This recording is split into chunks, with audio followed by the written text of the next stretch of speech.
Green. How you doing? Hey, what's going on, guys? And he picked it up! He picked it up! He's gonna score!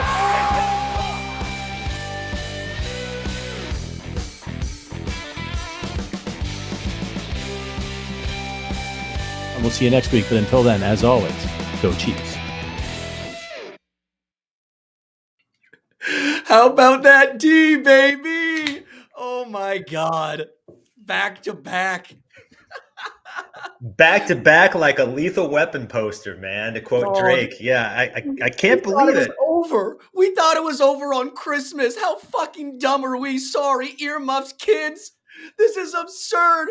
Penalties, holds, referees being atrocious. Doesn't matter. Drops dudes or have cinder blocks on their hands just waiting to the playoffs. It doesn't matter. It's Mahomes. Why would you ever doubt Kansas City? Andy Reid, Kelsey, Chris Jones, and oh yeah, the new guys waiting in the wings. Trent McDuffie and Rashee Rice. This is hilarious. Look, again, first off, it's a dynasty now. All this is thrown the window. Officially. I've had one beer today. I just cracked this one. I'm not drunk. I'm drunk on happiness. This is amazing. This is so satisfying. Everyone said it's over. Everyone said it was over.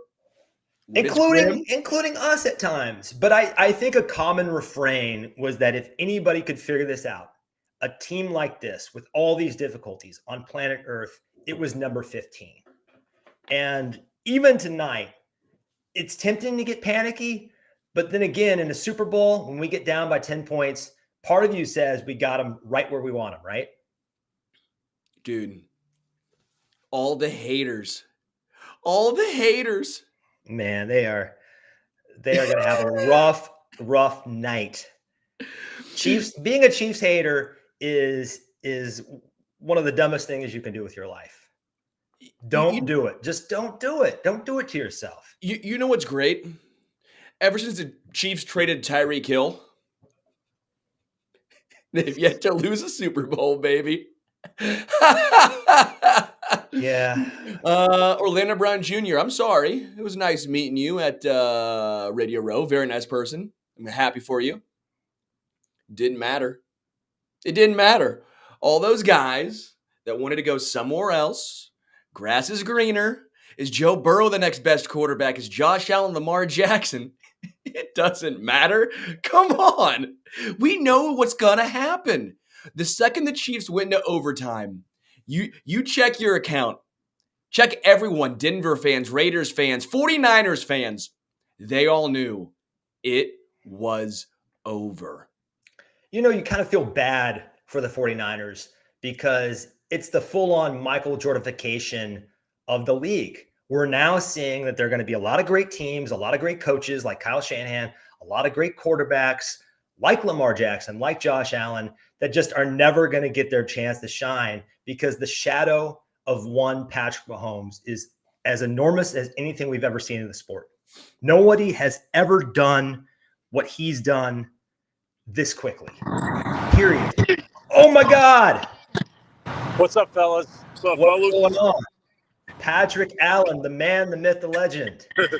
We can't stay long because we got to get into the press conference. But Patrick Allen here with our Special Olympics correspondent Malcolm Harris Gowdy. Wanted to bring him in real quick to say hi to you guys. Malcolm, you predicted this was going to go this way, right? Yes, I did, and I was absolutely right. Malcolm was absolutely right. He had Patrick Mahomes winning the MVP and the Chiefs winning by 3. Yep. I want to give you guys a quick, see if you can see. That's the stadium back there. And yeah, we're gonna head into the press conference. But how you boys feeling? Oh, we're fighting. You know what? On top of the world, how can you feel better than this? I mean, back to back. I never thought it would be us. You know, never ever in the history of my life, never thought this could be us, but it is. It's unbelievable. I was shaking like a leaf in there. Couldn't cheer. I probably took about 5 years off my life, but we did it. Hey, listen, fellas, there's helicopters. The team buses are right over here, so it's super loud. We're going to let you get on with the celebration, but we wanted to make an appearance. I just want to say to all the Arrowhead Addict fans, You guys have been amazing all year long. Thank you so much for your support. We hit 50,000 subscribers today on the day of the Super Bowl. We love you all. Keep the faith. I'll see you next week to celebrate some more. Love you guys. How quickly can you get back to the hotel? Because we need you to jump in the pool. I'll figure.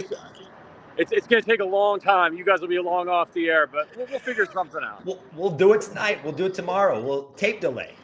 It's a tradition. We'll figure it out. Love you guys. Take care. Guys. Cheers. Take care. See you, boys. I was actually there where they're staying. Those pools aren't filled right now, pal. He's jumping into concrete. But after that win, jump into concrete, corn dog 2.0. Of course there was corn dog. Of course the play to win the Super Bowl was corn dog. Of course it was McCole Hardman. The return of McCole Hardman. Of course it was Mike Pennell having a phenomenal playoff run. Mike Pennell was the underrated king in this game. That dude was phenomenal. Of course it was Trent McDuffie. On the practice squad 2 days ago for Mike Pennell. Of course, FAU in his first real action, what happened?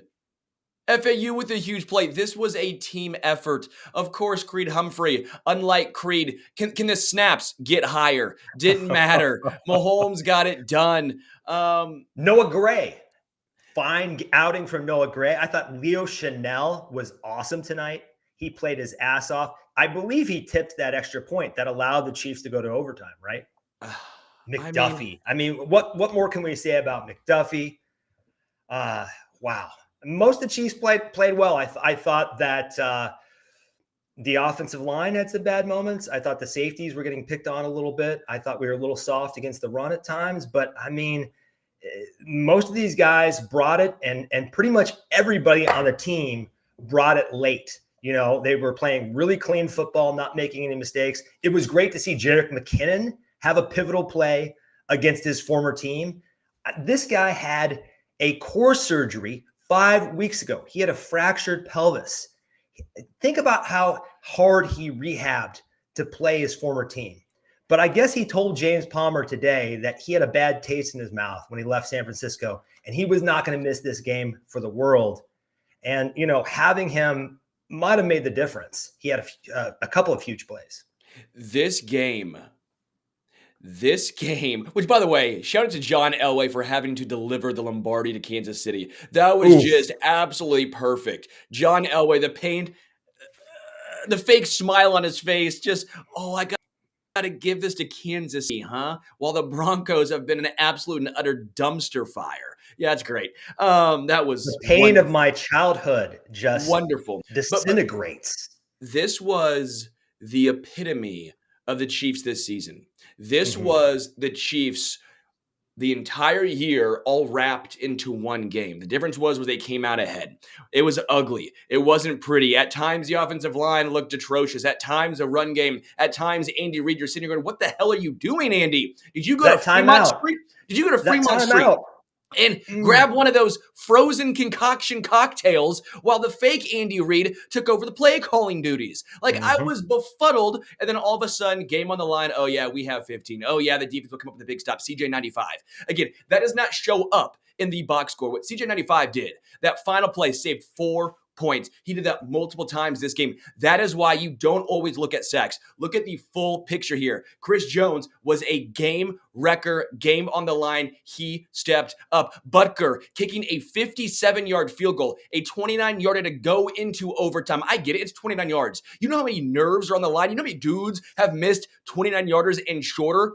With that kind of situation happening, not Harrison Butker. He is clutch. He is nails. So this is what I'm sitting here going. He's unjinxable. It was unjinxable. A team performance. Everyone found a way to fight and to claw and get it done. The epitome of the Kansas City Chiefs. What a night for McCole Hardman. He has had a rough season, both with the Chiefs and with the Jets. And at times we wondered if he was cooked, you know, if he had anything left in the tank. He makes that spectacular long grab. We've been waiting on that all year. I mean, hell, we've been waiting on that play pretty much McCole's whole tenure in Kansas City. And then for him to win the game, that had to have felt great. He did. I mean, you know, he's had some ups and downs. I mean, let's be honest, but you know, redemption in the end for number 17 turned at number 12. How much do you think Brett Veach is just kicking back, going, earmuffs, kids? I fucking told you. Like, Brett Veach is going, guys, don't panic. We got this. I know what I'm doing. I drafted all these defensive players. I brought in all these guys. Yeah, Tyreek's gone. Yeah, we don't have a wide receiver. We'll find a way. Trust me on this one, guys. He did it again. I mean, Brett Veach did it again in a rebuilding year last year, won a championship. This year was a down year. What happened? They won a championship. Stop downing Brett Veach until the season's over. Okay? I get it. It looked gloomy on Christmas Day. Stop. I'm done. Until he loses a Super Bowl and the season's over. You can't criticize him. All he does is create teams with depth, with talent, and finds ways to utilize them. He found a way to get all this draft class in. Rashee Rice, Wanya Moore's big impact, Shamari Connor, big impact. All these guys found a way. FAU in this particular game last year, Josh Williams, Jalen Watson, Isaiah Pacheco, like, it does not matter. He finds ways. He does not miss. Yeah, Brett Veach's first decision might be the greatest decision in the history of NFL front offices. Making the move, just the determination, like, I am getting Patrick Mahomes, hell or high water. It's the same kind of fortitude that Clark Hunt had when he went to Philadelphia and was not going to let Andy Reid not be the Chiefs coach. So those two decisions, along with John Dorsey, deserves some credit here because he drafted Chris Jones. He drafted Travis Kelce, right? So I think the Chiefs just organizationally have been doing more things right than any other team in the league for about 10 years now. And it's paying dividends like we've never seen before. I mean, maybe we're now one of the four or five greatest dynasties of all time. You put us with the 80s Niners. You put us, I mean, pardon my French, but fuck the 90s Cowboys. We've already passed them. Troy. Troy. Sorry, Troy. Remember when he said, you know, like, what? Call me when he has as many championships as I have. Well, that happened pretty fast, bud. And then, call me when he has 33%. Thank you, Tone B. Tone B with a super chat actually says the Troy Aikman meme talking about Mahomes rings hits different. Yeah, Josh Briscoe put out a while ago. If you know Josh Briscoe here in Kansas City, put out a tweet basically saying the stats Mahomes has done in the limited amount of action compared to Troy Aikman. And Aikman goes, let me know when he has 33% of my rings. Well, Troy, he's got 100%, pal. Yeah. I mean, the old school Steelers. I mean, the only team they're really chasing at this point are the Patriots, right? And I think they have an opportunity because when the Patriots got to this point, and we need to enjoy tonight, but you heard Patrick, you heard Kelce, they're not done. They are not done. This is still early on in the Mahomes era. 28 years old. What if he plays till he's 40?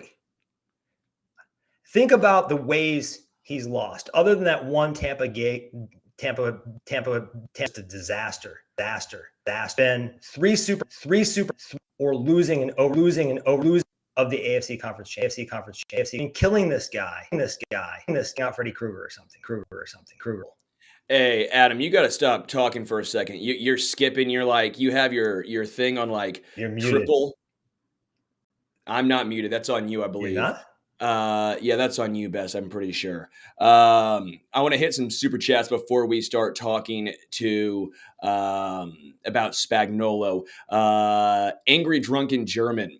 Dude, appreciate you gifting all those subs. 15 subs. Thank you, Angry Drunken German. Keep getting this thing bigger. Yeah, I don't know why, but Adam Bess was trying to do a remix there. 19EHF says Mahomes is the Thanos. He is inevitable. Thank you for the super chat. Daniel says they changed the overtime rules because it's Chiefs and it didn't matter. Yeah, thank you, Buffalo. Even though it didn't matter in this game, thank you, the Buffalo Bills, for getting this changed just to prove the point that with Kansas City,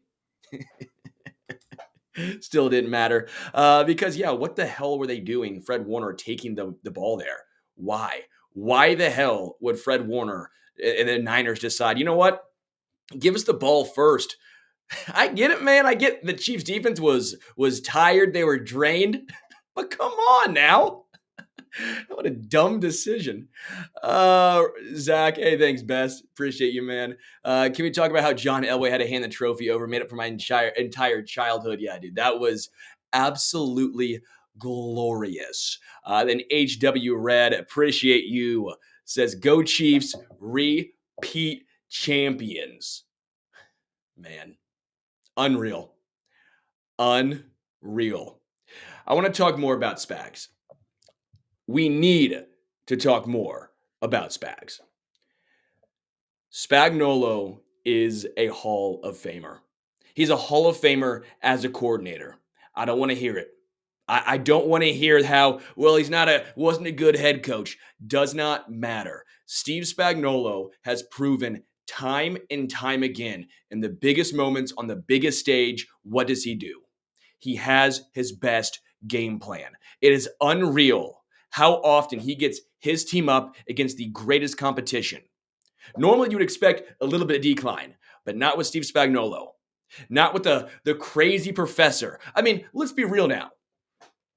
We had that, was it 3rd and 4, 3rd and 5, and we were all wondering what was the call, what was going to happen. He sends this ridiculous blitz where, was there two defensive linemen on the field? The rest were linebackers and members of the secondary. And all it was were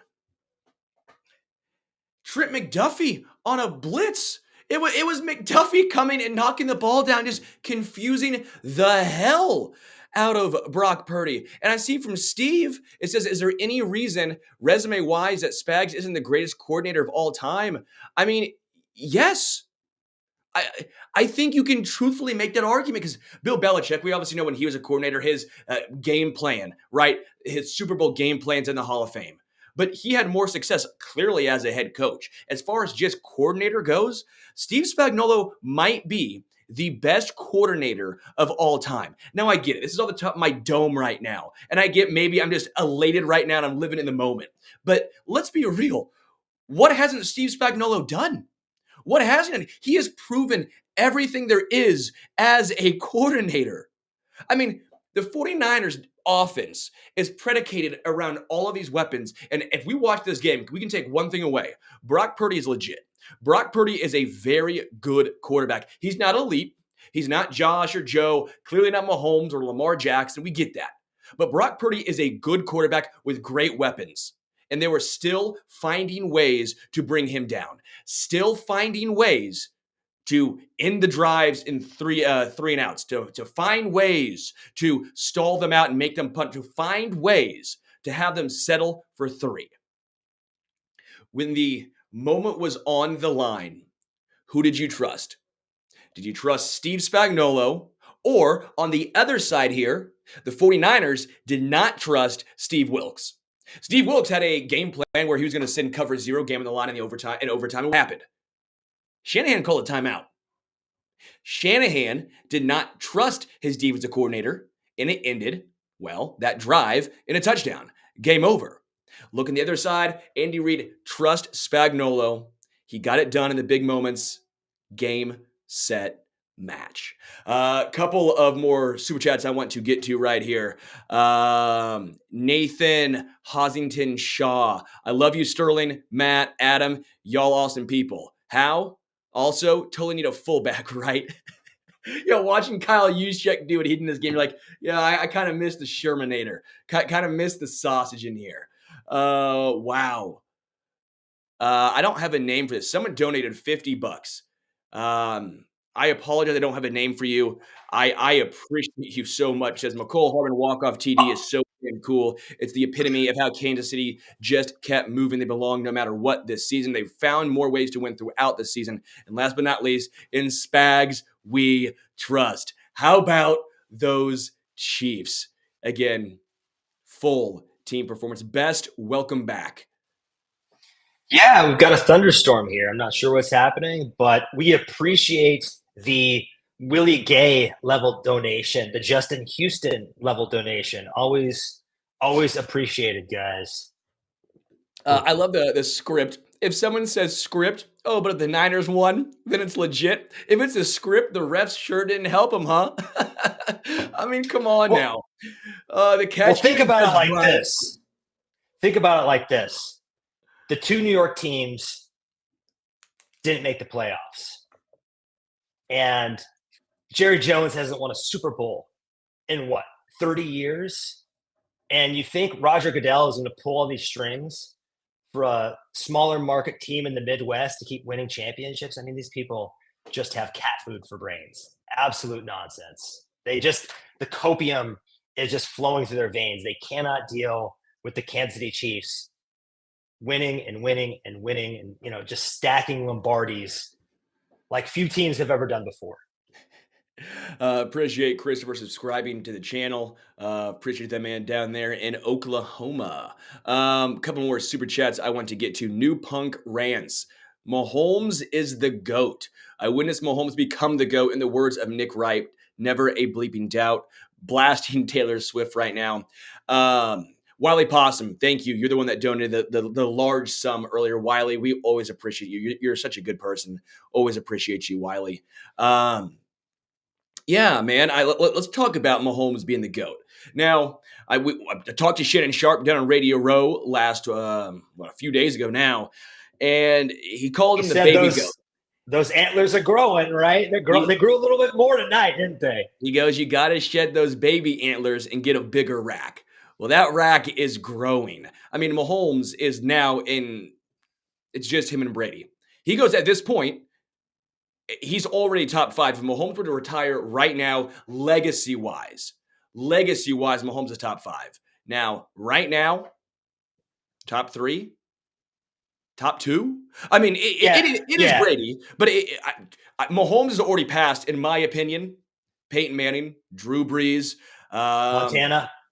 I think Montana maybe the only guy. Like, Montana's the only guy I think you might say too. Like, I think he's past Marino now. I love Marino, but I think he's past Marino now with the rings. You go down the list.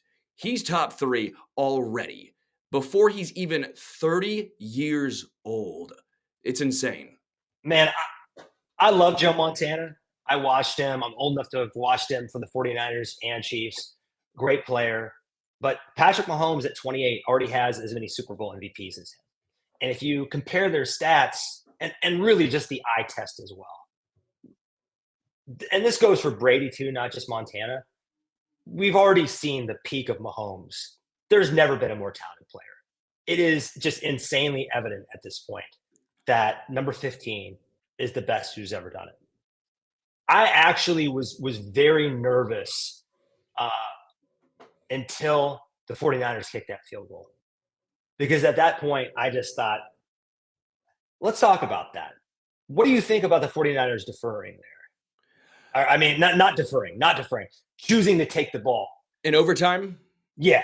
Oh, it was absurd. It was asinine. That was one of the dumbest things I've ever seen. I assumed it was a joke. I thought they were going to say, are you sure? Are you positive? Like, that was one of the most, unless you truthfully thought the Chiefs defense was so gassed and the Niners defense was so gassed that was the only possible explanation.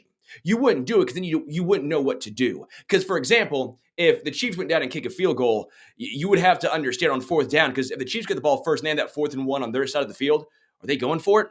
Maybe, but they also might just punt in that situation. Yeah, they screwed it by doing that right there. Thank you. But again, that's also what goes down. The Chiefs have always been an organization that's on the same page. They're almost always doing the smart thing. They're talented, but also don't always, I'm not saying drops or penalties, but I'm saying it from an organizational standpoint, they don't really shoot themselves in the foot. Like, the players know what to do a lot of times when it comes to, should we take the ball? Should we defer? They understand this, and it felt like, to me, the Niners, they didn't. They thought it was old overtime rules, even though the referee is standing right there explaining it in front of him. Yeah, that was befuddling, to say the least. I think they thought the Chiefs defense was tired and they could just punish them. And they did a little bit, but Chris Jones came up big on third down. Now he was kind of unblocked, but he still made it happen. I think why that was a foolish decision is that you gave Andy Reid and Mahomes and Kelsey and all those guys time to regroup, kind of come up with a game plan. But also, if you only get 3, the greatest player in the world knows if he gets 7, he cuts your throat. And that's what he did. But the backup option in that scenario is Harrison Butker. So at that point, I was feeling supremely confident that the Chiefs were at least going to push it. I guess it would have gone into another overtime if they had to kick a field goal. Yeah. But I really thought once that Travis Kelce screen happened and he was just dragging people, it was over. I mean, you just knew they were done. They were cooked. We haven't mentioned Rashee Rice yet. And I thought he had some big plays down the stretch. I think we've got to give number four a shout out, right? Yeah, I mean, Rashee Rice, without him this season, the Chiefs wide receiver room was cooked. He's a rookie going into his second season, and he looks like a legitimate wide receiver one. Like, I get he's not A.J. Brown or Jamar, or Justin Jefferson, but is he a Devontae Smith, Jalen Waddle? Like not style, DJ Moore level kind of guy, right? I think he can be a top 20-ish maybe player if he expands his game and keeps growing. I mean, he's accomplished more as an Andy Reid rookie receiver than any wide receiver Andy Reid has ever coached in their first year. Yeah. So that has to count for something. I love all the people that say the game was rigged and they can't spell. It's always people who have again, I'm not saying that means everything, but why is it always? Like, I've never seen someone spell it correctly. It's hilarious to me, man. Like, if you think the game was rigged, then why didn't you bet on the Chiefs to win? Like, if the game's rigged, why do you watch? Like, the game's not rigged when your team wins, but only when your team loses. Get out of here. That's the softest shit I've ever heard. I mean, Charmin Ultra Soft. It honestly is hilarious. Congratulations. Makes me laugh. All right. Super America, have some respect. We stopped Juwan Jennings from becoming the most random Super Bowl MVP of all time. I think that might have happened if they won. Maybe. It would have been the 49ers, they did play well. I thought Shanahan made some mistakes as the game went on. They were great in the first half. Steve Wilkes and that defense really impressed me. Mahomes is not easy to sack. And I know the offensive line had some issues, but part of it was on Pat too. They were getting home to Patrick. I've never seen a team outside of the Tampa Bay Buccaneers in Super Bowl 55 really do that. As much as I give Steve Wilkes credit, with the game on the line, Kyle Shanahan called a timeout and told them to switch out of the cover zero. He should have YOLO'd. Let him YOLO, right? He did great all game. And game on the line. I'm just saying, if you're that great of a coordinator and your head coach does not trust you, there's some disconnect there. You didn't see Andy Reid one time say, hey, Spags, no, we don't want that. Game on the line, what happened? He let Spags drop his insane blitz package, and it ended up with McDuffie knocking the ball down. Mm-hmm. One head coach trusted his coordinator. The other one did not. Again, super chat here from On the Money. Mahomes will have a bronze bust in front of Arrowhead when it's all said and done. This is the golden era of Chiefs football. Did we really just win our third Super Bowl in 6 years? Team fought all season. In 5 years. In 5 years. Yeah, in 5. Sit back. Seriously, sit back. Let it wash over you. I mean, this is what we live for, Chiefs fans. Doesn't get any better. 10 years ago,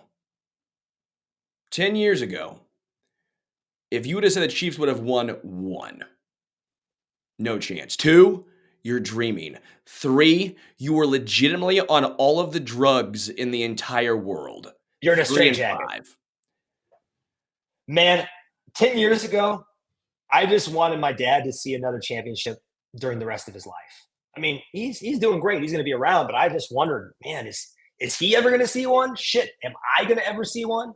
And now we're here, man. We're just We're just piling them up, Chicago Bulls style. What more can you say? Just one of the most incredible runs in league history. And you get the feeling that these last 2 years, I don't think we're even the most optimal team builds. There's kind of a transitioning of Mahomes phase 1 to Mahomes phase 2 that I think we're coming out of. And we'll see what they do in the offseason, but there's no reason to think with where their cap health is, with how young a lot of the defense is, that this can't continue. This is stealing.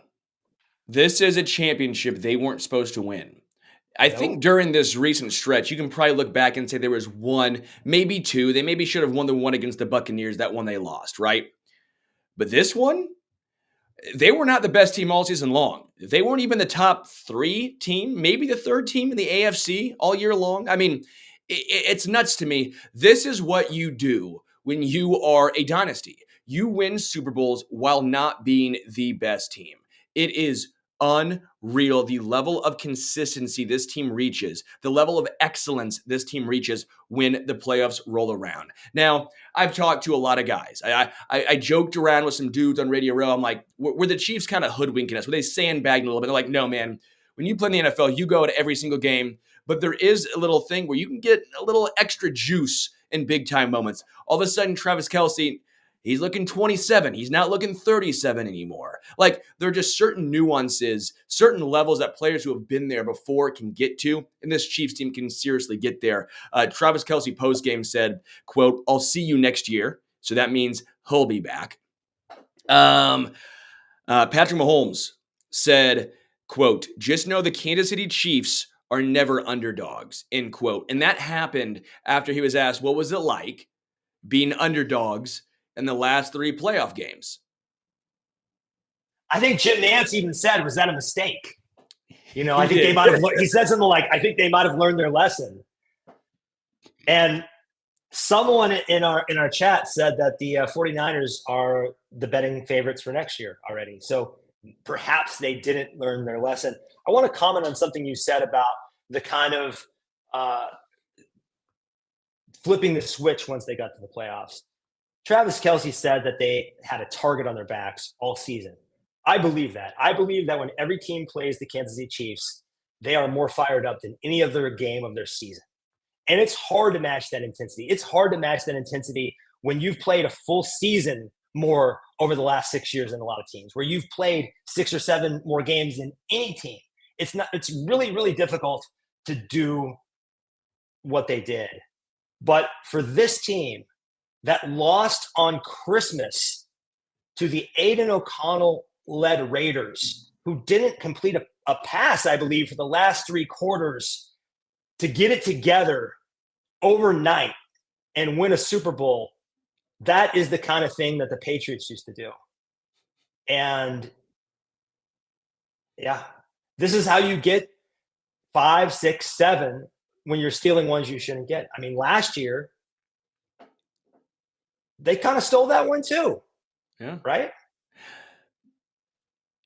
We should know better. Well, one, it's Mahomes and Andy and Travis, but we should know better because we did see it with Brady and the Patriots for so long. How often did we say, oh, they're done, man? They're done. Even when the Chiefs would beat them at times. Oh, yeah, look, their dynasty's over. Oh, look, it's a disaster going on in New England. Who's next? Who's next? Who's next? It was still them. The baton's been passed. It's officially been passed. We have gone dynasty to dynasty with nothing in between. There's been no buffer period. The Chiefs and Chiefs fans, we should understand now.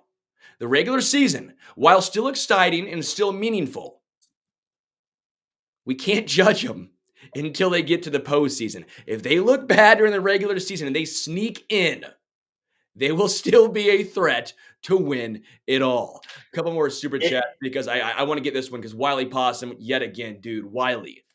You're the man. DQ, oh my God. D keeps you in championships. Chiefs only led in this game for a short time, but D kept KC alive throughout. They got game to overtime along with Butker's leg, but in overtime when things got grim, the Grim Reaper walked it off with a tutty. Mahomes. Yeah, what you were saying about the Patriots in 2018, they were not a better team than the Chiefs. They were not a better team than the Saints. They just knew how to win. And the Chiefs have gotten to the point where they just know how to win better than the other teams. They knew how to win. I mean, I still think on paper, the Ravens have more talent, but they don't have the superstars. They don't have the know-how. They don't have the clutch. And that's what the Chiefs have. And the more experiences they have like this, the more clutch they're going to get. You think Harrison Butker gets nervous when he kicks? You think Mahomes gets nervous anymore? Or Jones or Spags or Kelsey or Reed? They've been there so many times. It's becoming like a habit. And these other teams, this is completely foreign territory to them. I give the 49ers a lot of credit. I thought Brock Purdy, given where he was 2 years ago, had an amazing night. But you're playing against the boogeyman. Just going back to Wiley, I mean, that defense at times I thought was going to have to break. Now, they gave up a couple plays that maybe they shouldn't have given up, but overall, you cannot be disappointed with their performance. They were on the field a lot in that game, a lot of plays, a lot of time, and a lot of quick possessions back out there. Like that fake, which, by the way, Jennings gave a lot of credit for. Touchdown receiving, a touchdown throwing. Last guy to do it since Nick Foles in the Super Bowl, right, for the Eagles over the Patriots. But it was a good play call. It was close. I thought Bolton had a chance, but he's got a freaking cast on. Yet again, the cast comes back to haunt him multiple times in this one after it haunted him in the Ravens game. Can't hold onto a ball. But I'm just sitting here going, They did. Like, without this Chiefs defense, if this was any other defense, even last year's, that was pretty good. Not great, but good. Chiefs would have lost by double digits. This Chiefs defense this year was elite. They won on the backs of them and Butker. And then Wiley, you're right again. When the game was on the line, defense again held them to 3 because of Chris Jones and McDuffie. And Mahomes got it done. You can't doubt the man. Yeah, and I think the improvement from guys in their second year, George Karlaftis, was all over the place tonight. Trent McDuffie, obviously, that deflection in the end zone with Deebo Samuel. I don't know how you can physically get closer to somebody and not have pass interference, but it was not pass interference. And then again, Leo Chanel, I thought he was awesome. That class is really going to end up being something. And I know Isaiah Pacheco had some bad moments. I did not think the fumble was definitely his fault. I did not think the pitch was his fault. Not entirely. I thought that was a bad pitch from Mahomes. What do you think? I think he should have got it. I mean, it's on both of them, right? It's on both of them. Sure. It's 50-50, whatever you want to call it. I think you should probably bring the ball when it hits you right there. But again, you're not expecting it there. Half and half. Got a question for you. I have 2 favorite play calls offensively from the Chiefs tonight. What do you think they were? Let me get a couple guesses. Is corn dog one of them? It is not. Okay.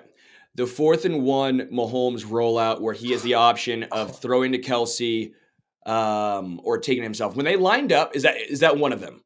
Yeah, I called for it earlier in the game because when you do that, either Mahomes basically has 2 ways to beat you, throwing or running. And without Joe Tooney in there, I just didn't think slamming into the line. We didn't have the dudes tonight. So that was one of them. Yeah, I liked it when I saw what happened. I would have loved a run-up QB sneak. I firmly believed that was the time in the Super Bowl. It was like inches away. Yeah. I thought Mahomes was going to call his number because I actually asked him that in training camp. Or it was either me or someone else. We were at training camp and OTAs, and we said, hey, are you going to run a QB sneak this year? He goes, coaches won't let me. Along the lines, the coaches won't let me, but I might have to call my number if it comes to that in a big game or a Super Bowl. So I firmly thought, going all the way back, I go, Mahomes is going to call his number in this moment. Well, he did call his number, but he called it in a different way. It was a great play call. He had Kelsey right there, could have handed it off. Bosa completely just went down. That was the one play call I think you're going to say I think the other one you could have made a case for was MVS on his touchdown. That was a great play call, a slight pick by Travis. It was. It wasn't my favorite call of the night. Okay. I'll just go ahead and you want to keep one guessing? more. There's one more. Okay. I'm drawing a blank because there's one more play call where I was just enamored by going, holy, oh my gosh, that's just. And I'm drawing a blank on what play call it was, but yes, it was in the second half, correct? It was the design run with Mahomes. Yes, yeah. That just they did not see that coming because the Chiefs never call it, but he's capable of doing it in a pinch. And I think that is something that they had. Sometimes we talk about Spags and Andy holding aces up their sleeve for the playoffs. I don't think they do that a lot, but I do think they have a few of them, and that was one because they just never called design runs for him. Not like that. That was a Lamar Jackson play that worked because the 49ers didn't think there was any chance it would happen. Just beautiful. I'm shocked that McCaffrey was able to walk away out of that game. McCaffrey took hit after hit. And I want to give the 49ers a lot of credit here. The 49ers played a damn good game. The 49ers played a really, really good game. They had a mistake too, right? McCaffrey had a fumble. Happens. They had a really bad punt muff that ended up with the Chiefs scoring their first touchdown. But the 49ers played a really good game, and McCaffrey was a big part of that. McCaffrey, I thought, was outstanding. And again, where did he hurt Kansas City? Not on the ground as much. Who said that? It was through the air. McCaffrey, 8 receptions, 80 yards, and a touchdown. Okay? But it wasn't enough. It was not enough because when you look at the wide receivers now for the 49ers, the job McDuffie, and Snead has had better games, but Snead still played solid overall in this game. You look at what they did, 49 yards for Ayuk on 3 catches, Debo 3 for 33. He went out of the game for like 1 play total. So I'm not counting that as he was injured. No, man, he came back, he played. So the cornerbacks did their job. They locked down one of the best duos and maybe the most explosive yakability duos in the entire NFL. Yeah, that injury didn't really hurt the 49ers, but there were a couple others that I thought did. John Feliciano, their right guard, had to go out, and Spencer Buford, he came in. And that's who I believe Chris Jones kind of got that big pressure on in overtime. And then also George Kittle goes out briefly, right? Runs back there to the locker room. And while he's out, before he can get back in, the backup tight end gets a holding call. And that really hurt them on that drive in overtime. So, they say it's a game of inches. And I think that Mahomes conversion was like literally an inch. I was a little surprised on a few spots that the Chiefs had that earlier in the game, the Chiefs didn't challenge. They don't like to do that. Can be frustrating. And B, in overtime, I thought that was, I just didn't think that was a very good spot on a few things there. But it seemed like we were always kind of getting the short spot there. But early on, I understand it's early in the game, but if you're going to call a timeout, throw the challenge flag. Like, that's why I don't understand in those situations. Again, we're nitpicking here. The Chiefs won the Super Bowl, so I don't care that much right now in this moment. Right now, sorry, don't care. But looking back on that, I was so frustrated in that moment. I don't understand the thought process of if you're going to call a timeout and not a challenge flag, that's befuddling to me, but it is what it is. Chiefs came away with a victory. That'd be a conversation for another day if the Chiefs didn't pick that one up and didn't win this game, I should say. But the Chiefs did win the Super Bowl, so it doesn't matter. Got a good comment here from Joshua Clayton. One injury that we didn't mention, feel terrible for the guy, but was Dre Greenlaw, who just stepping onto the field ran on awkwardly and popped his Achilles. I mean, I've never seen that happen in an NFL game before. Have you? No, but didn't Deshaun Watson have that happen to him in practice on a drop back, right? Like, it's one of those injuries that are just a freak injury. I felt so bad because he has actually played really good early on, too. He was laying the wood. He's a great coverage backer, too. I think Travis Kelce really got going after he went out of the game. he was Yeah. having his way with those backup linebackers. I felt really bad for Dre Greenlaw, but again, it goes back to having depth. I mean, again, the Chiefs have lost guys all season long, and they found ways. I mean, it was Deion Bush, fourth string safety, who got an interception against Lamar. I mean, and that's why I always talk about injuries are a part of the game. Unless it happens to your quarterback. Like, I get that aspect. If it happens to your quarterback, I'll entertain some excuse, but it's like, that sucks, but it happened. Any other position, for the most part, it's like, well, that's why you have depth. That's why you have multiple guys at that position. That's why you have 5 or 6 wide receivers. You have 4 or 5 linebackers. You have 10 dudes in your secondary overall. Like that's the reason. It's team building. It's again why I don't think Veach sometimes gets enough credit.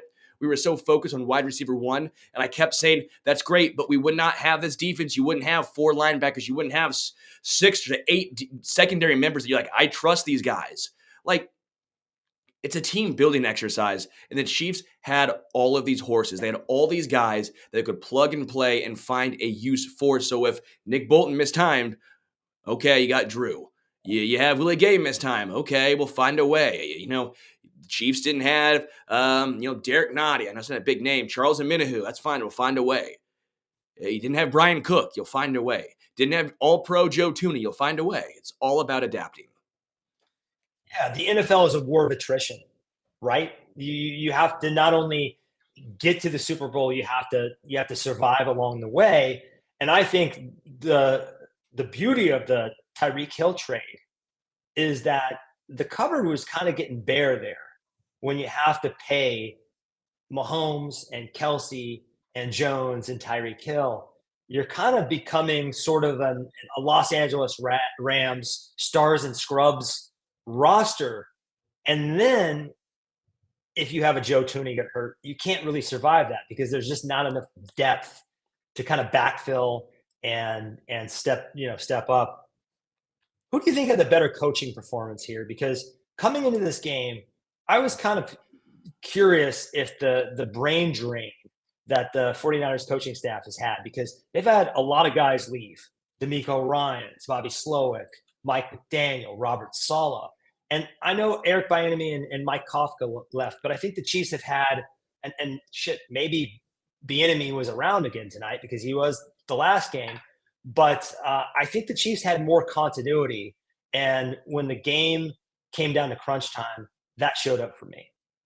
Well, again, yeah, it goes back to the whole Steve Wilkes' first time. He wanted a certain play call, and it was called off, and they had to call a timeout. I think that right there is a perfect example. I think Dave Tobe, as well as Spagnuolo, had their best game, maybe. I mean, like, again, in the biggest moments, those guys, they step up. Even Andy Reid, who was having a bad game, and I think a lot of folks' estimations, when the game was on the line, he had the right call. He stepped up. Like, bad first half. I thought he was – maybe that first series was a little rough, but after that, I thought they were pretty lights out play calling. Yeah. I did see something in the chat about the blocked extra point being a big play. Yeah, that was a massive play, but I don't want to give the defense, as much as I'd love to, Jake Moody just – and you heard Jay Feely talk about it. That was just a bad kick. That was so low. It wasn't like the guy's got a huge rush forward. That was just a low kick, and quite frankly, if you saw it, looked like that was about to be a snap hook left too. Good for Moody. And then he kicks a 54-yarder, right? But yeah, 55 and 53. I mean, Jake Moody, give a hat tip to, because I did feel bad for the kid. Like, if you lose that game, you've had a bad postseason, you might lose your job. That game on the biggest stage, you have that happen. In the playoffs, you struggled. You could be canned. Well, he came back and bounced back and hit that, so good for him. I'm glad that he made it and the Chiefs won. That was kind of a perfect scenario because that extra point was brutal on him. But again, they spent a third rounder on him, right? And I don't think they could really afford to spend a third rounder on a kicker after they lost those first round picks on Trey Lance. So I think the Chiefs just did some better things to get here. Their team building strategy has been better. And of course, when you have the quarterback, that makes everything else possible. But, they have him, and we'll see. What do you think about Brock Purdy? Does tonight make you more of a believer, less of a believer? I think it makes me a little bit more of a believer. Oh, yeah. Yeah. I mean, Brock Purdy was so smart the majority of the game. He took care of the football when the blitz was coming. He knew where his hot routes were. He knew how to get through his progressions extremely quick. He knew to take care of the football. Yeah, man. Again, Brock Purdy is not the Josh Allen, Joe Burrow, Mahomes, Lamar Jackson guy. But I think you can have a serious conversation that he's in the next tier down. Like Trevor Lawrence, sure. Jalen Hurts, sure. Like I think you can have this conversation now. I think Tua Tagovailoa. That's his ballpark, probably. I don't know if I like him. I like C.J. Stroud better than him. Oh, of course. Like, again, if you go around the NFL, he's clear top 10. I mean, again, I don't want to get too out ahead of myself because we said this with Jalen Hurts. We kept saying, well, he's probably top 5. And then 1 year later, he goes, oh, okay, maybe he's more top 15.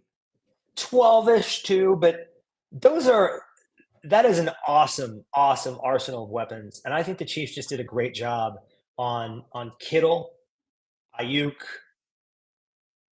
Debo. CMC had a game, but the rest of those guys didn't put up huge stats. And if Juwan Jennings is going to beat you, you'll take that, right? You're not going to let Brandon Ayuk and Debo Samuel go nuts. And the Chiefs cornerbacks, once again, strength of the defense. Who had more Chris yards? Albright, right here. Come for the king, you best not miss. Who had more yards in this game? McCole Hardman and Justin Watson, or Debo and Ayuk? I'm guessing, given the way you phrased that it is Justin Watson and McCole Hardman. Justin Watson had a drop, but I thought it was kind of a bad pass. And that was because Eric Armstead had his mitts up and Mahomes had to take a freaky arm angle and just couldn't get the ball there. But, yeah, he had quietly had a good game. MBS did what he had to do. I don't know what it is about the number 11 jerseys for the Chiefs wide receivers and why they have to run backwards when they get the ball. When MBS took what would have been like a 2nd and 4 and made it a 2nd and 14, I almost had a stroke. I don't know about you, but I was like, that was maybe the time where I got the most upset at my television. You saw Chris Jones run near the field. Like, what are you doing? Why are you running backwards? But yes, by the way, yes. He atoned, though. He atoned. Actually, both Watson and McCole Hardman had more yards than the highest, which was Brandon Ayuk outside of CMC. Ayuk and Debo combined for 82 yards, 6 receptions, and 17 targets. Not good. The Chiefs, McCole Hardman and Justin Watson combined for 6 receptions on 8 targets for 111 yards. I mean, can you guess George Kittle's stat line? I know he missed a lot of time in that game. He went out with a shoulder injury, but that was an overtime. That was an overtime when he missed. He had already played a full regulation at that point. Okay, I thought he went out a little earlier than that. He had 2 receptions for 4 yards. I know he had a big conversion there, but they did an unbelievable job on him. Just an unbelievable job. Before I get to a couple more super chats, there's one name on the Niners I want to give a massive, massive shout out to. Can you guess who that is? Fred Warner. Former Chief legend Chris Conley. Chris Conley was outstanding. Dude, his special team play. That clothesline? Electric. Dude, that was phenomenal. I want to give a massive shout out to Chris Conley. He played his ass off in that game. Special teamer. I mean, he laid the wood 3 times at least in that game. I also had a big reception for 18 yards. Chris Conley. Bring up special teams, and we haven't even talked about the inadvertent ricochet off the back of the guy's foot that allowed the Chiefs to get that MVS touchdown.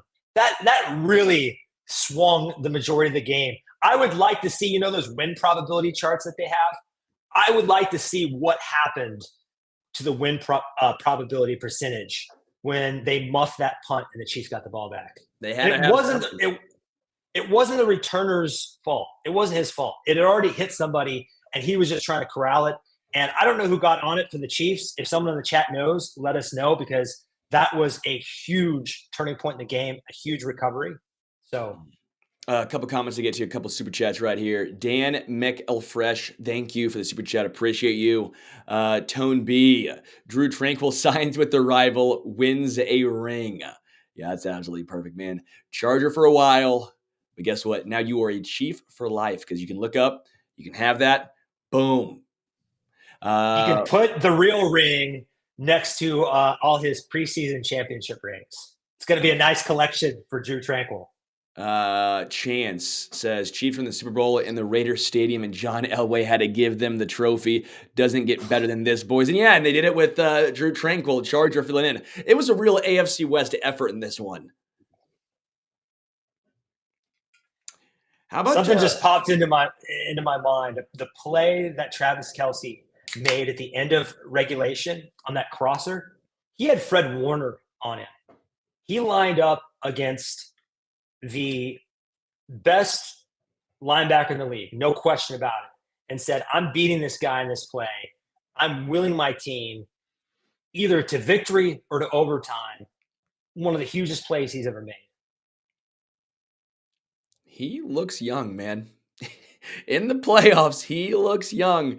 Now, I saw Jason Kelce, and he looked happy the majority of the time, but I saw him when the confetti was coming down, and it looked a little bit like it was, man, I wish I was winning the Super Bowl right now. Maybe a little bit of a, hey, if the Chiefs can't afford Trey Smith or can't afford Joe Tooney, hey, what do you think? You know what? With Creed Humphrey's low snaps, maybe Creed out to guard. Kick him to left guard. Yeah. I mean, kick him to right guard, left guard. I don't know. Yeah, I'm like, okay, maybe I've heard worse ideas. I've had worse ideas. Jason Kelce obviously likes wearing red and yellow. I mean, his wife, did you see that she would only wear a Cincinnati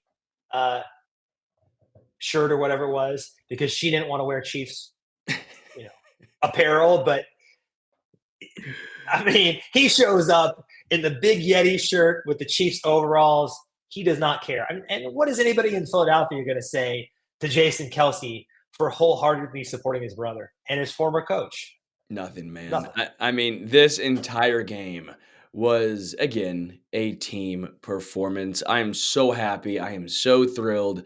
Beer is flowing. All the negatives I had written down that I wanted to talk about, we save those for another day. There's no reason to bring up negativity when, again, your Kansas City Chiefs are yet again the world champions. Leo Chenal. Game balls? Do you want to do game balls? Yeah, let's do game balls then. Let's do game balls. My first one's going to be George Karlaftis. I said it pregame. I said it the entire week leading up.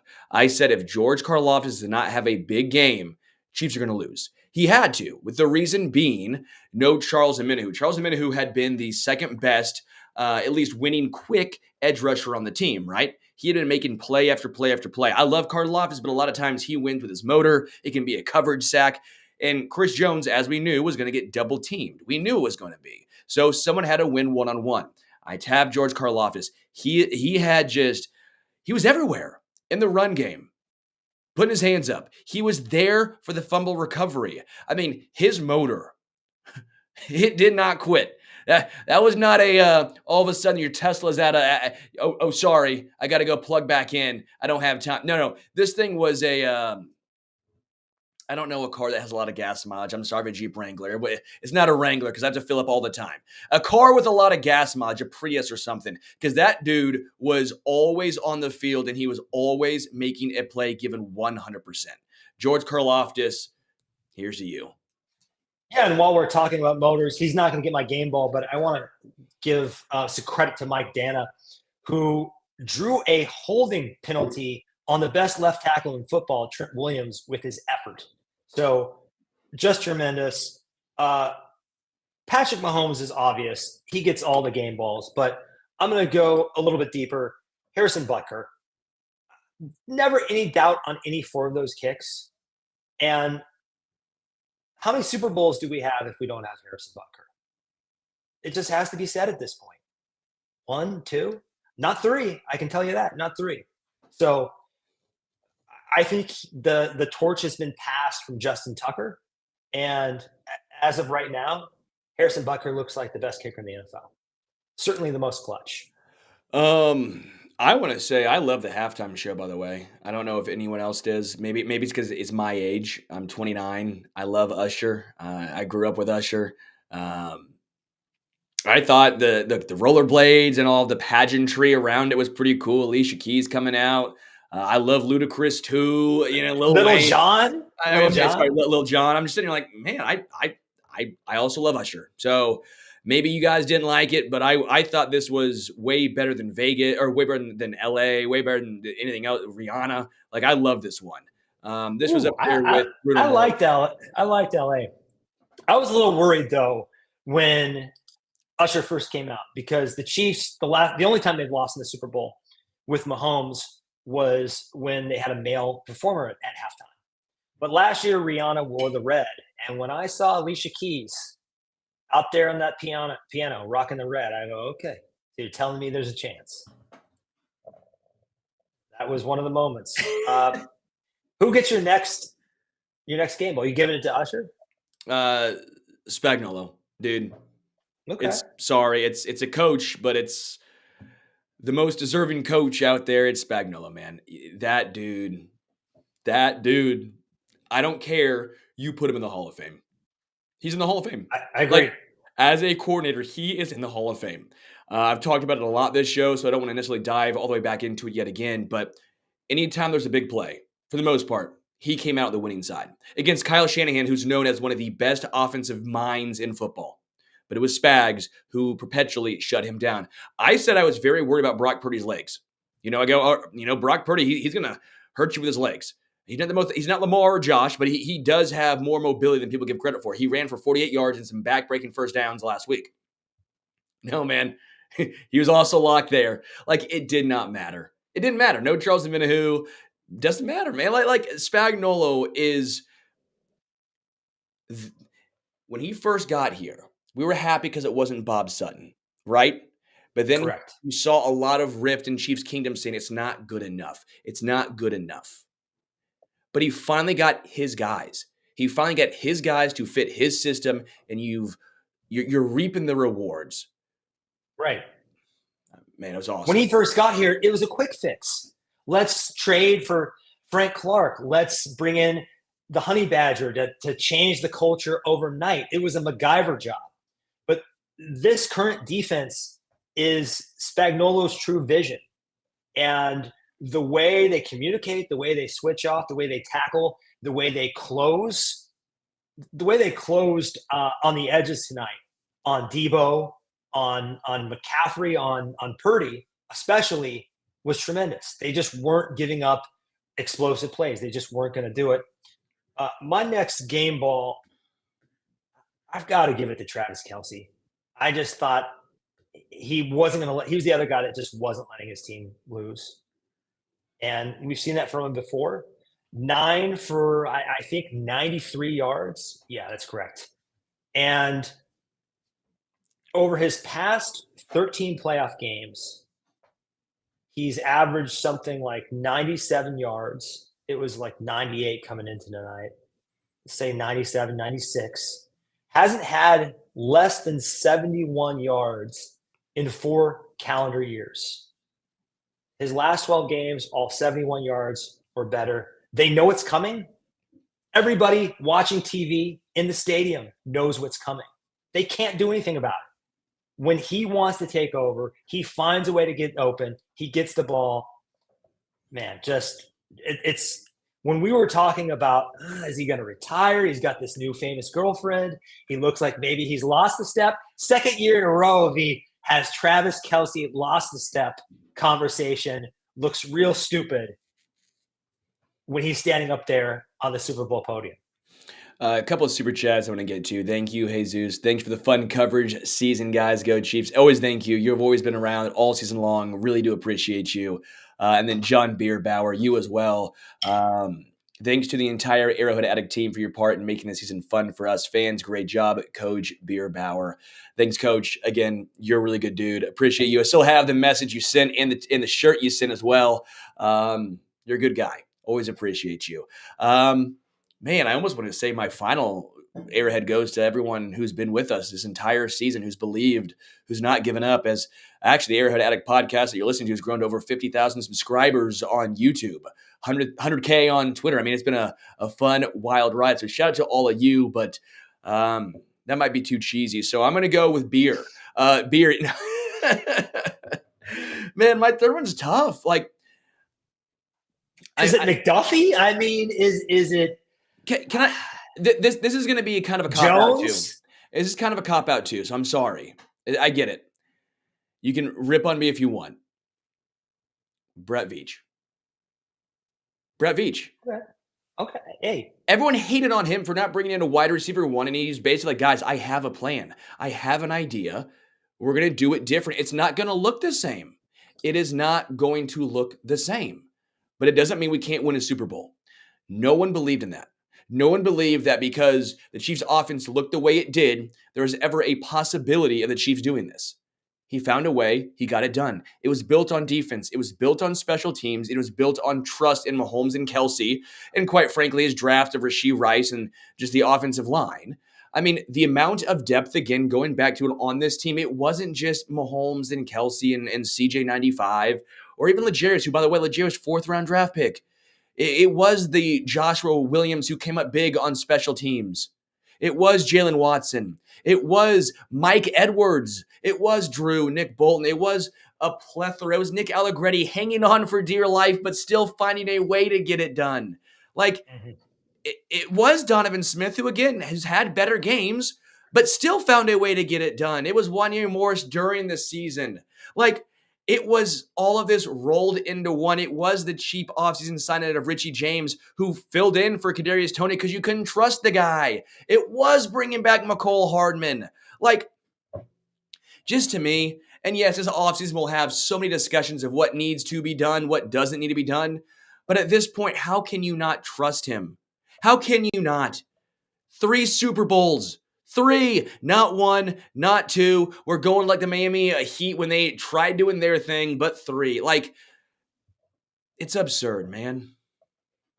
I think Brett Veach himself would tell you that the way the wide receiver room worked out was not what he was envisioning. But he took enough bites at the apple that even though Sky Moore and Kadarius Toney, who a lot of people thought might have been 1 and 2 coming into the season. I mean, the Chiefs were certainly operating that way. Like, those were their top 2 receivers. They didn't play tonight, but he drafted Rashee Rice, brought in Richie James. Justin Ross was another shot that didn't work out. Justin Watson, MVS, playoff MVS is apparently a thing.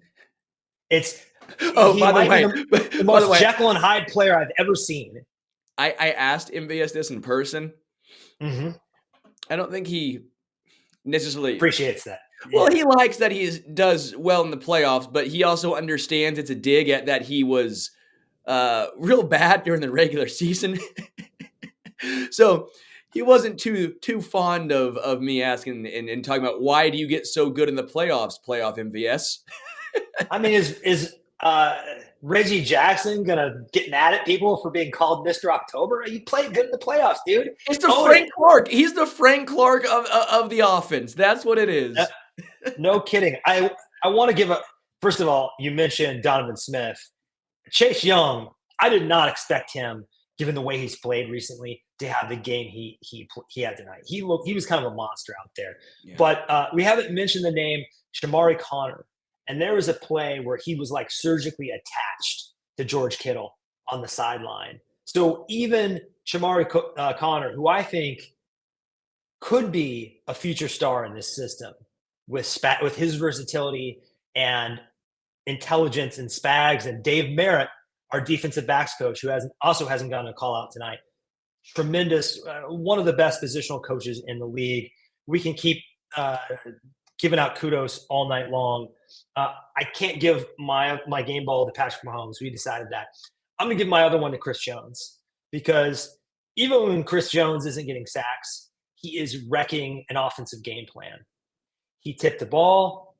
There was one play I think totally would have been a touchdown if he wouldn't have gotten his hands in Brock Purdy's face and taken him to the ground at the last second. He had the huge stop down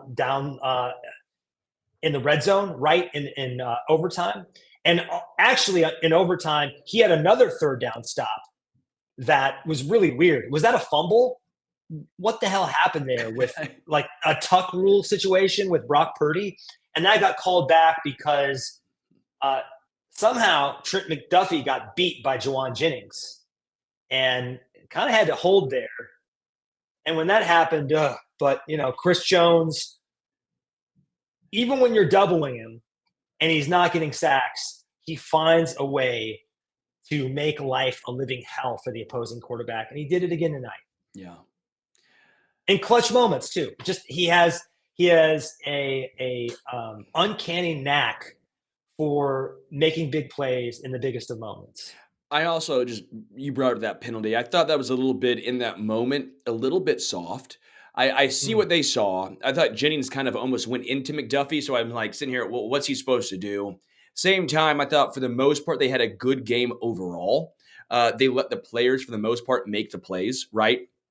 Like there were a couple holds that I saw on both sides. Like I think there's a couple where Bosa may have gotten held, but there's a couple where I'm like, yo, that's a clear hold. One was on, I think, Bolton. I'm like, dude, how do you miss that one? A little bit both sides, but at the same time, I'm like, okay, they're calling it both ways, and they're letting them play. Unless it's absolutely egregious, they're going to let them play and let the players make the play. Now, there's a couple, the intentional grounding against Kansas City, like even the announcer's like, Noah Gray's right there. I know it didn't get back to the LOS, but Noah Gray's right there. But again, you're going to have a play or two, the horse collar, but it's right there. Like, I didn't have an issue.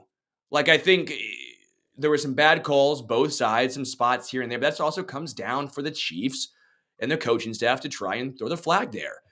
End of the day, they weren't the storyline. The storyline were the Chiefs beating the 49ers.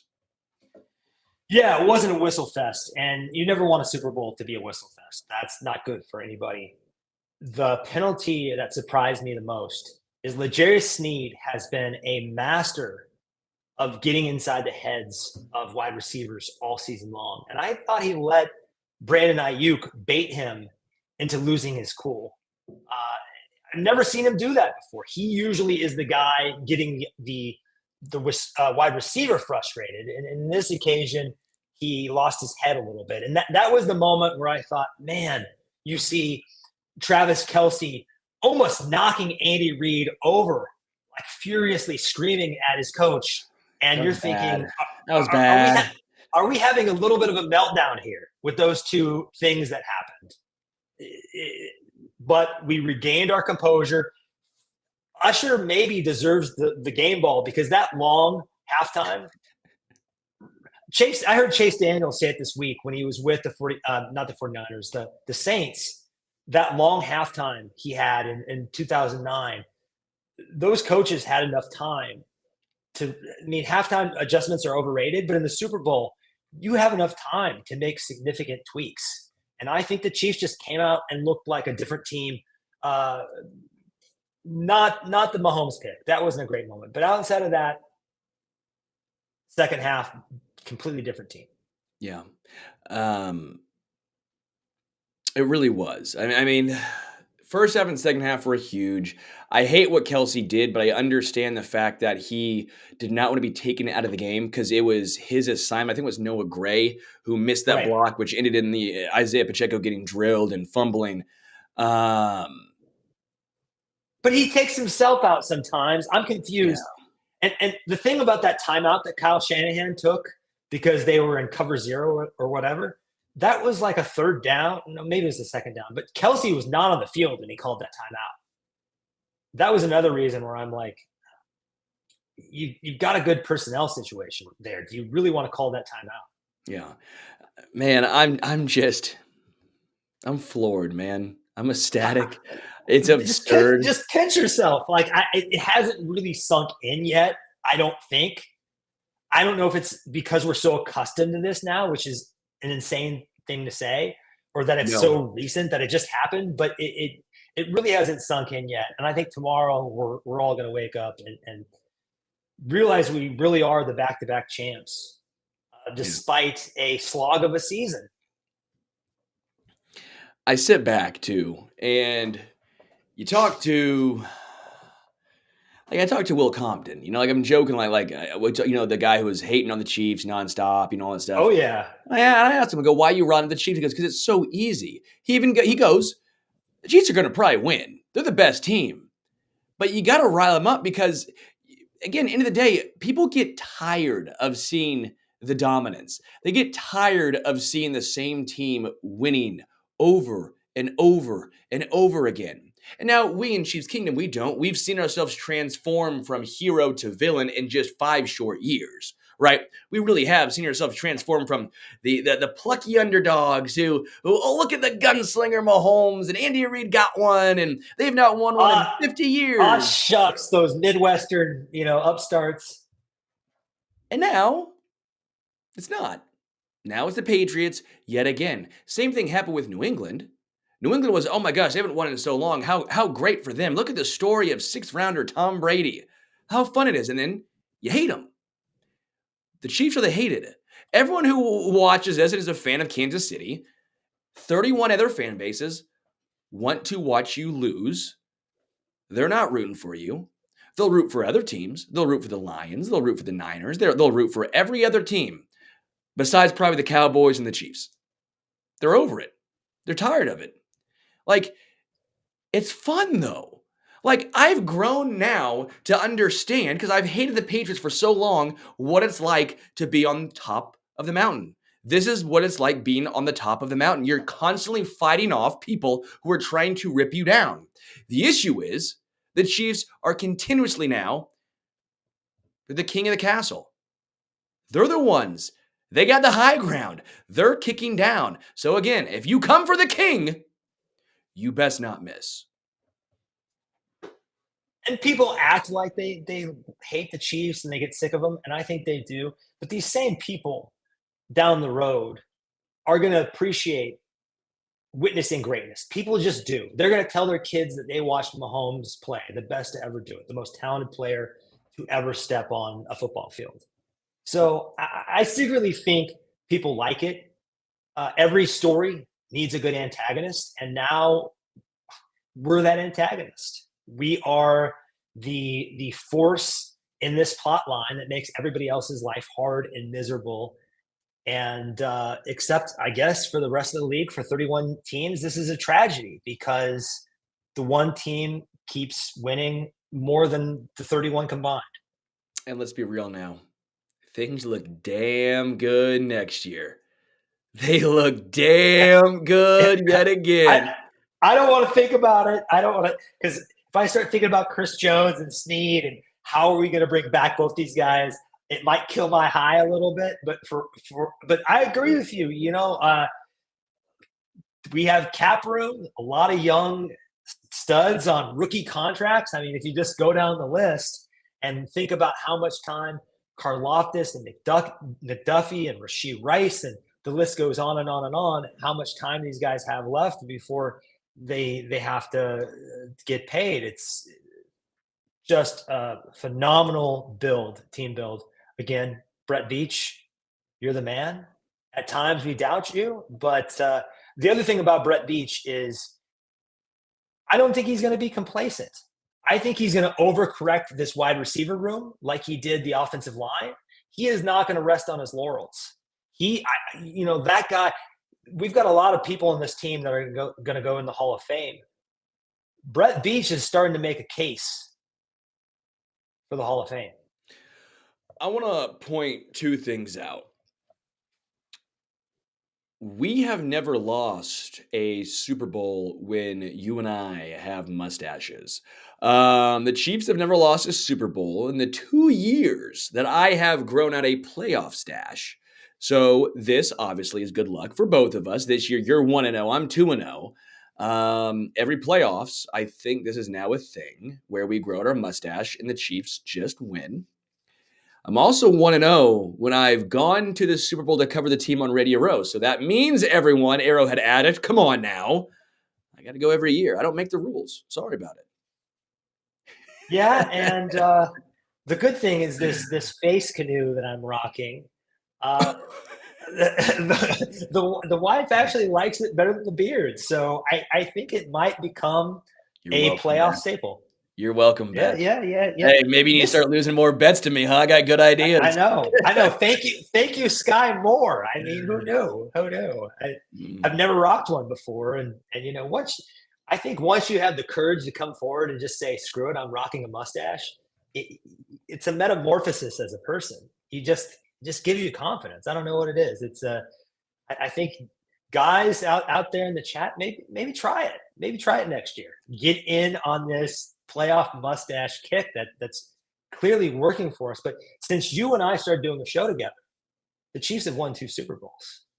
So Wacky Wednesday, undefeated, undisputed, back to back. All right, final super chat. I know we're going to get out of here shortly. Everyone else, keep the celebration rocking and rolling because you got to fight for your right to party responsibly, of course, responsibly. Yeah. Don't do a Pat Mahomes Senior, please. Call an Uber. You know what I mean? Like, don't do anything crazy tonight. Don't ruin it. I will also say I've done 108 interviews, not an exaggeration, leading up to this game this past week. So my throat is killing me. I'm very tired. Talking hurts right now. I am powering through this. But again, Wiley, you're George Karlaftis' ring finger right now. I am George Karlaftis' ring finger right now. Hardman Eagles game ball went from almost costing the season versus the Ravens with 2 fumbles to a caught bomb early that should have been points and walk-off touchdown in the Super Bowl. Yeah, that deep ball was just incredible, just phenomenal. That throw from Mahomes, the secondary corner didn't even understand. He's like, no way the ball's coming to us. We're too far away. Oh shit, Hardman, shit. Like, that was just perfect. And then, of course, a touchdown. But and the offsides, the wide receiver offsides coming out of the 2-minute warning. It's the full McCole Hardman experience, but we wouldn't have it any other way. And also, imagine going from the Jets to all of a sudden now you're back in KC, yet another ring to add to the collection. By the way, want to give just a massive shout out to everyone who's in here. Massive shout out to Richard behind the glass being with us all year, all season long. So much stuff that Richard has to do behind the scenes that does not get enough credit. So Richard, come on in, baby. Yeah. Rocking the jersey. Sorry, I'm muted. I just wanted to thank the Addicts, but also thank you guys. You guys are the heart of the show. I'm just doing silly shit behind the scenes. So yeah, and another mustache. Mustache. The mustache trio. It's on the energy from this trio of mustaches. I guess we have to keep the mustaches for another year, right? Is that what's happening? Well, we have to grow them back. I think. Yeah, give me the same one. I got to shave this thing. This thing. I'm gonna let it grow.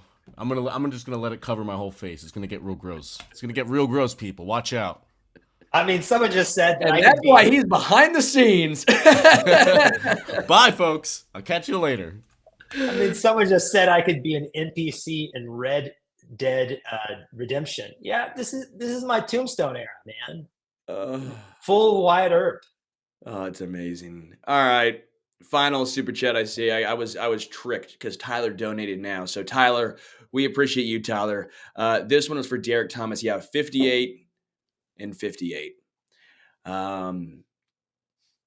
It honestly is nuts. We talked to a lot of Hall of Fame defensive linemen, and they all talked about Derek Thomas and what he meant for the NFL. He talked about how if he would have been around, he would have broken an obscene amount of records. I mean, we talked to Bruce Smith, the all-time sack leader. Just the explosiveness, the game changer that Derek Thomas was. We talked to DeMarcus Ware, Hall of Famer. Talked about what Derek Thomas meant, how explosive, how incredible, how unique he was. 58-58. I mean, too good to be true. You can't go anywhere but down from there. So I guess we'll close it out. But once again, your Kansas City Chiefs are Super Bowl champs. Enjoy it. And let's go get a three-peat.